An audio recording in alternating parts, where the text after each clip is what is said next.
आणि आताच्या घडीची एक ताजी अपडेट समोर येते। राज्यातील निवासी डॉक्टरांचा संप अखेर मागे घेण्यात आलाय। मुंबई हायकोर्टाच्या निर्देशानंतर संप मागे घेण्याचा निर्णय डॉक्टरांच्या संघटनेने घेतलेला आहे। डॉक्टरांची बाजू ऐकून घेणार असं मुंबई हायकोर्टाने म्हटलं होतं आणि डॉक्टरांना आपला संप मागे घेण्याचं आवाहन केलं होतं, सूचना केल्या होत्या आणि त्यानुसार आता हा संप मागे घेण्यात आलेला आहे।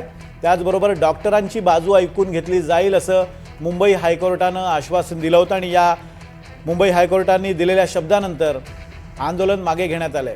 ऋतिक गणकवार आपल्याला या संदर्भात अपडेट्स देत आहेत। ऋतिक, डॉक्टरांच्या संघटनेचं आता काय म्हणणं आहे? नक्कीच आपण बघतोय की दुपारी ज्यावेळेस सुमोटो घेतला उच्च न्यायालयाने, त्यावेळेसच उच्च न्यायालयाने सर्व डॉक्टरांना जे ॲलोपॅथी डॉक्टर्स आहेत त्यांनी संप केलेला होता। म्हणजे शासकीय रुग्णालयांमधले जे ओपीडी वगैरे बंद केलेले होते ते बंद जो केलेला होता ते निर्देश दिलेले होते की तो संप जो आहे तो मागे घ्यावे। आणि आता त्यानुसार बघितलं तर त्याच ठिकाणी सुरुवातीला IMA म्हणजे इंडियन मेडिकल असोसिएशननं आपला संप मागे घेतलेला होता।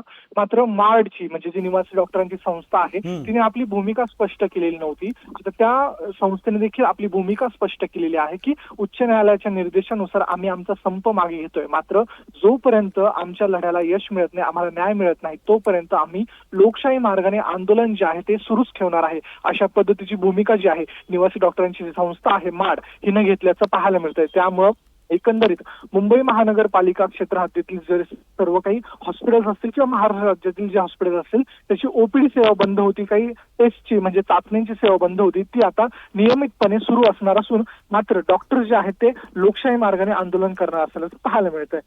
अगदी धन्यवाद ऋतिक दिलेल्या अपडेट्स बद्दल।